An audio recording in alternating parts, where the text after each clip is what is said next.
Magsusuntukan pa si Ian Sanggalang at Alex Stockton. Tulakan nagkabigayan pa ng siko ang dalawang players. Uminit si Juan Gomez Diliano. Ginawa lang asintahan ang kanyang kapatid na sa Javi. Iniwanan pa ang depensa ni Mark Baroka. Anyari sa Magnolia, comeback ng Converge. Nag-choke ang kupunan ni Coach L.A. Tenorio. So ito na nga ang pagbabalik ng PBA matapos ang first window ng FIBA World Cup Asian Qualifiers. Una nga maglalaban ngayon ng Magnolia Hotshots at Converge Fiber Xers. Tied nga sa number 3 spot ang dalawang kupunan na ito sa kanilang record na 5 wins sa 2 losses. Nakuha nga ni Alex Stockton ng opening basket sa pagsisimula ng opening frame. Wing 3-pointer galing sa assist ni JDL, pero agad din naman nga yung sinagot sa kabila ni James Laput sa kanyang naging basket sa ilalim. Early back and forth offense para sa both teams sa first few minutes ng first quarter. Maaga nga naging on point ang 3-point shooting ng Converge. Puro nga tres ang kanilang first 4 field goal this quarter, kung saan ang tatlo nga dyan ay nanggaling kay Stockton na sinimula ng laro na perfect 3 of 3 shooting sa 3-point line. Pinapangunahan naman nga ni Xavier Lucero ang opensa ng hotshots. Naging agresibo nga ito sa pag-atake sa basket, kaya naman kumana nga ito ng 10 first quarter points, shooting 4 of 8 sa field. Bigla ngang umarangkada ang opensa ng Magnolia sa late minutes sa pangunguna ng kanilang second unit. Step up na nga dyan si Ariobo at Mark Baroka, dahilan para magkaroon ng 8-point lead ang hotshots after ng first frame,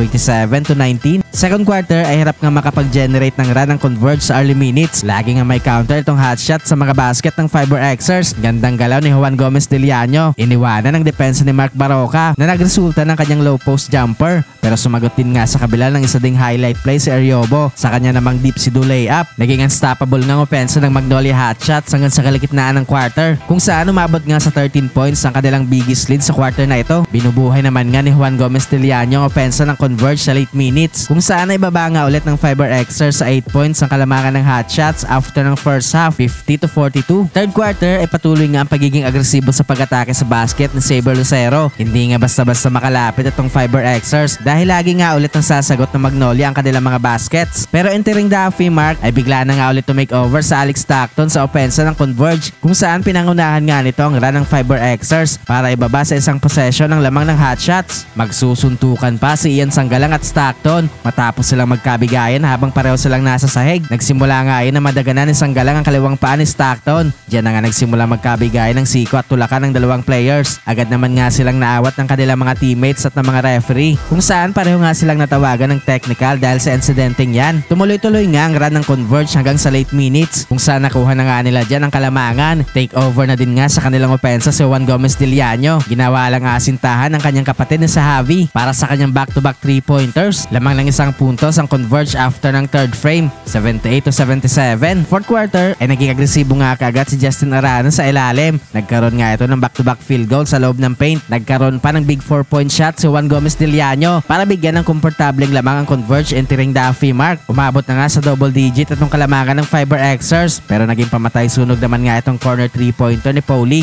Natawagan pa ng flagrant penalty 1 si Ian Sanggalang matapos niyang bigyan ng siko si Concepcion habang nasa free throw line. Do sa late minutes nga ay balik nga sa double digit ang kalamangan ng Converge. Hindi na din nga nagkaroon pa ng counter run ng Magnolia Hotshots, kaya naman sa huli nga ay panalo ang Converge Fiber Xers.